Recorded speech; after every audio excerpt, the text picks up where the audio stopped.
बिस्मिल्लाहिर्रहमानिर्रहीम। अस्सलाम वालेकुम रहमतुल्लाहि व बरकातुहू। मुझे उम्मीद है आप लोग सब खैरियत से होंगे। हमने पिछले लेक्चर में गेट्स के बारे में स्टडी किया था और गेट्स मैंने आपको बताया था तीन किस्म के होते हैं, एक एंड गेट, एक और गेट और एक नॉट गेट। मैंने आपको एक एग्जाम्पल हल करके बताई थी और वो एग्जाम्पल किस गेट पे थी? आपके एंड गेट पे थी, जिसकी डेफिनेशन कुछ यूँ थी कि if both inputs are one output will be one otherwise zero. यानी कि दोनों इनपुट्स में से कोई एक इनपुट भी आपके पास जीरो अगर होगी तो आपकी आउटपुट जीरो हो जाएगी। यानी कि आपके पास क्या कंडीशन होनी चाहिए? दोनों आपके पास वन होगी, यानी कि दोनों ट्रू होंगी तो आपके पास आउटपुट क्या होगी? ट्रू। आज हम बाकी दो ऑपरेटर्स के बारे में एक प्रोग्राम रीड करेंगे, एक और ऑपरेटर और एक नॉट ऑपरेटर। और ऑपरेटर की क्या डेफिनेशन है कि if both inputs are zero output will be zero otherwise one. यानी कि कोई दो इनपुट्स में से कोई एक इनपुट भी अगर आपके पास वन होगी तो आउटपुट आपकी वन होगी। ठीक है, यानी कि दोनों इनपुट्स में से कोई एक इनपुट भी आपके पास ट्रू होगी तो आपकी जो आंसर है, आपका जो आउटपुट है वो ट्रू ही कंसीडर किया जाएगा। चलिए हम एक प्रोग्राम देख लेते हैं। वो कहता है कोई ऐसा प्रोग्राम आप बनाएं जिसमें यूजर एक करैक्टर एंटर करे, यानी कि करैक्टर यानी कि ABC का कोई एक करैक्टर एंटर करे और वो प्रोग्राम आपको बताए कि जो आपने करैक्टर एंटर किया है क्या वो वावल है या नहीं। वावल्स के बारे में आपको पता है कौन कौन से वावल्स होते हैं? आपके वावल्स ये होते हैं A-E-I-O-U। ठीक है, A-E-I-O-U। ठीक है, वो आपके पास जो है आपके पास स्मॉल लेटर्स भी हो सकते हैं, कैपिटल लेटर्स भी हो सकते हैं। यानी कि A-E-I-O-U शर्त है कि आपके पास ये सारे क्या हैं? वावल्स। वो कहता है ऐसा करैक्टर एंटर करो और वो प्रोग्राम आपको बताए कि जो आपने करैक्टर एंटर किया क्या वो वावल है या नहीं। हम प्रोग्राम अपना देख लेते हैं। हम अपनी दो हेडर फाइल लगाएंगे, वाइड मेन का फंक्शन लगाएंगे, फंक्शन लगा के हम एक करैक्टर डिक्लेयर करेंगे। करैक्टर टाइप का, ये डाटा टाइप है 7 करैक्टर, हम करैक्टर टाइप का ही एक करैक्टर डिक्लेयर कर लेते हैं CH। CH की जगह आप कोई और भी वेरिएबल डिक्लेयर कर सकते हैं। ये वेरिएबल की जगह पे है CH और ये आपका CHAR क्या है? करैक्टर, यानी कि डाटा टाइप आपकी करैक्टर है। क्लियर स्क्रीन करेंगे, प्रिंट एफ में आएंगे आप। प्रिंट एफ में आप क्या एंटर करेंगे? Character, enter any character. यानी कि आपकी आउटपुट स्क्रीन पर क्या शो होगा कि आप कोई भी एक, ऊपर ये लिखा हुआ आएगा एंटर एनी करैक्टर। ठीक है, तो आप स्कैन एफ की मदद से क्या करेंगे? इनपुट करेंगे। हमने यहाँ पे मॉड्यूलस C इसलिए लगाया क्योंकि यहाँ पे करैक्टर का हमने डाटा टाइप इस्तेमाल की है। हम यहाँ पे मॉड्यूलस D इसलिए लगाते थे क्योंकि हमने यहाँ पे इंटीजर टाइप की डिक्लेयर की होती थी। अभी हमने यहाँ पे करैक्टर मॉड्यूलस C इसलिए लगाया क्योंकि हमने करैक्टर डाटा टाइप वहाँ पे डिक्लेयर की हुई है। अच्छा, हम अपनी कंडीशन में आते हैं। यहाँ पे इसकी मदद से हम क्या करेंगे? एंटर कर लेंगे। हमें कोई भी डिजिट एंटर कर लेंगे। मिसाल के तौर पे आई में एंटर कर लेता हूँ। ठीक है, यानी कि कोई भी डिजिट एंटर कर लेता हूँ स्कैन एफ की मदद से। अच्छा, कंडीशन में आते हैं। If character equal to A, आपको पता है करैक्टर हमेशा आप सिंगल कोटेशंस में लिखते हैं, स्ट्रिंग हमेशा डबल कोटेशंस में लिखते हैं। ठीक है, ये इसकी पहचान है। आपने वेरिएबल डिक्लेरेशन इनिशियलाइजेशन के बाद आपने फौरन वो उसी चैप्टर के अंदर आपने पढ़ा था। ठीक है, देखें करैक्टर अगर इक्वल टू का मतलब इक्वल ही है, क्योंकि चूंकि ये असाइनमेंट ऑपरेटर नहीं है इसलिए हमने यहाँ पे डबल इक्वल टू का मतलब ही इक्वल टू होता है। ठीक है, अगर करैक्टर CH आपका बराबर है बड़े अल्फाबेट यानी कि A के बराबर, कैपिटल लेटर के बराबर या छोटे के बराबर, ये या का मतलब है और ऑपरेटर आ गया, या बड़े E के बराबर या छोटे E के बराबर या बड़े I के बराबर या छोटे I के बराबर या बड़े O के बराबर या छोटे O के बराबर या बड़े U के बराबर या छोटे U के बराबर।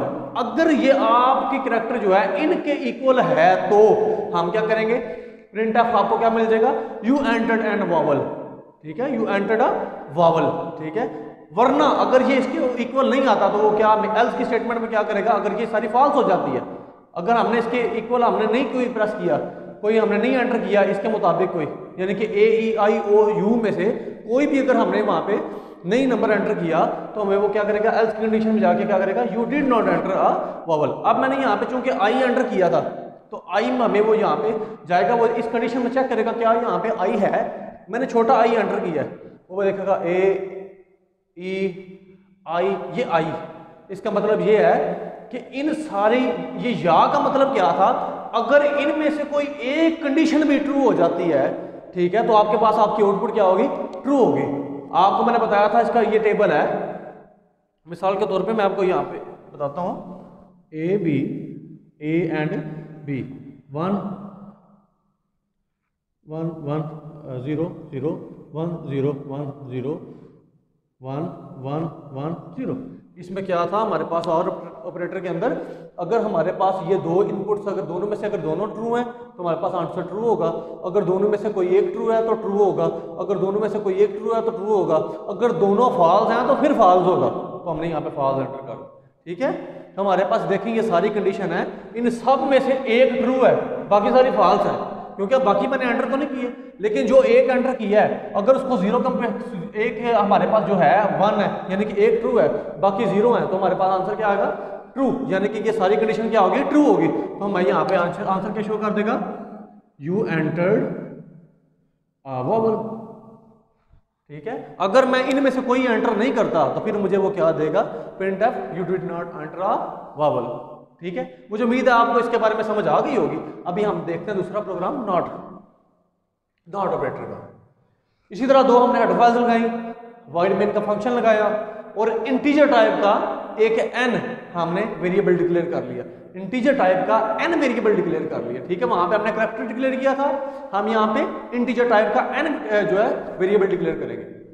क्लियर स्क्रीन कर दी, प्रिंट एफ में आए, यानी कि प्रिंट एफ आपको पता है किस लिए यूज होती है, आपको शो करने के लिए आउटपुट स्क्रीन के ऊपर कि आपने क्या शो करवाना है। वो कहता है एंटर अ नंबर, ये इसी तरह शो यहाँ पे हो जाएगा, क्या होगा एंटर अ नंबर, ठीक है। अच्छा, अब स्कैनफ में आएंगे, हमने मॉड्यूलस डी इसलिए इस्तेमाल किया क्योंकि हमने यहाँ पे इंटीजर टाइप का वेरिएबल डिक्लेयर किया हुआ था, ठीक है। हमने यहाँ पे दूसरे प्रोग्राम में क्या किया था, अगर यहाँ पे कैरेक्टर टाइप का डिक्लेयर किया था वेरिएबल, तो हमने यहाँ पे मॉड्यूलस सी इस्तेमाल किया था। अभी यहाँ पे हमने क्या किया, मॉड्यूलस डी इस्तेमाल किया, क्यों, क्योंकि हमने यहाँ पे इंटीजर टाइप का वेरिएबल डाटा टाइप वहाँ पे लगाई हुई है, ठीक है। अच्छा, अब आएंगे स्कैनफ के अंदर, मॉड्यूलस डी एंड एन, यानी कि हमने एक एंटर कर दिया कोई भी डिजिट, मिसाल के तौर पे मैं कर देता हूँ 3, ठीक है। अच्छा, इफ कंडीशन के अंदर आ गया, इफ नॉट, और अंदर क्या आ गया n मॉडुलस 2 इक्वल टू 0।